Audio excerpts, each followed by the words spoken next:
Europe 1, 8h37, Patrick Cohen. Le fin mot de l'info. Bonjour Raphaël Antoven. Bonjour Patrick, bonjour à tous. La rêverie est un moment très important car vous reconstruisez vos souvenirs autobiographiques, vous élaborez des scénarios mentaux plausibles ou fantaisistes qui forgent votre conviction tout en stimulant votre créativité. Voilà ce que Marion Lagardère avait relevé hier. C'est cette citation dans Le Point du chercheur en neuropsychologie Francis Eustache. La rêverie, dites-vous, c'est le sujet de cette fin de semaine. Oui, c'est le vif du sujet, Patrick, parce que rien n'est plus important. Et d'ailleurs, on manque d'un verbe pour décrire la rêverie. On dit rêvasser, ce qui est aussi laid que faux. La rêverie n'est pas un rêve dégradé, comme le fadas est un dégradé de la fadeur. La rêverie est une voie royale d'accès au réel. Pourquoi une voie royale d'accès au réel? Oui, ça m'a séché. Pourquoi une voie royale? Il rêvait. Il rêvassait. C'est une méthode, la rêverie, c'est ça que je veux dire. C'est-à-dire un chemin, une zone de crête à mi-chemin du rêve et de la veille, qui n'est ni l'un ni l'autre, mais plus que, parce qu'elle conserve le meilleur de chacun. Alors que le veilleur est hyper conscient, le rêveur somnole et peut entrevoir les fantômes dont la lucidité nous prive. Et alors que le dormeur, lui, est inconscient, le rêveur est encore éveillé et peut se souvenir de ce qu'il a entrevu. Contrairement à celui qui revient d'entre les morts, le rêveur a une mémoire.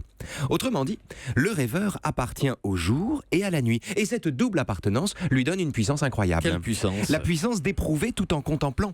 La puissance de voir le monde tout en le vivant. Et personne n'est plus inventif que celui qui joue ainsi sur les deux tableaux. Il faut être un rêveur, par exemple, pour avoir l'idée comme Newton de s'étonner qu'une pomme tombe d'un arbre. Et il faut être un rêveur comme Le Verrier pour déduire d'un vide stellaire la présence de Neptune. Il faut être un rêveur comme Christophe Colomb pour croiser l'Amérique en recherchant les Indes, ou comme Alexander Fleming pour découvrir la pénicilline parce qu'on a mal rangé son laboratoire. C'est toujours grâce aux rêveurs, que Bachelard appelle le dormeur éveillé, que la science trouve le chemin du cœur. Et tel que vous la décrivez, la rêverie est le contraire de la distraction. Et oui, bizarrement, contrairement aux apparences, la rêverie n'est pas une distraction. La rêverie, c'est une recherche. Mais c'est une recherche qui commence paradoxalement par un abandon. C'est une vigilance, mais qui repose sur un laisser-aller. C'est un lâcher-prise qui n'a sacrifié ni le langage ni le souvenir, et c'est la raison pour laquelle il faut toujours boire avec modération. Pourquoi vous dites ça? Parce que je vois pas le rapport là. Voyons, parce que l'ivresse modérée, Patrick, vous le savez, produit les mêmes effets que la rêverie. Alors qu'une ivresse excessive vous plonge dans la sottise et le néant.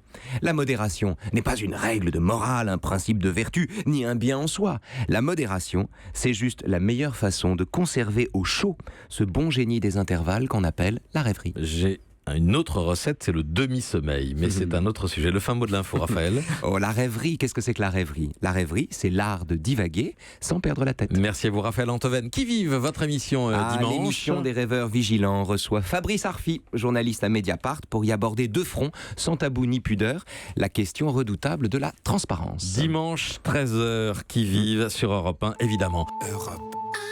Europe 1.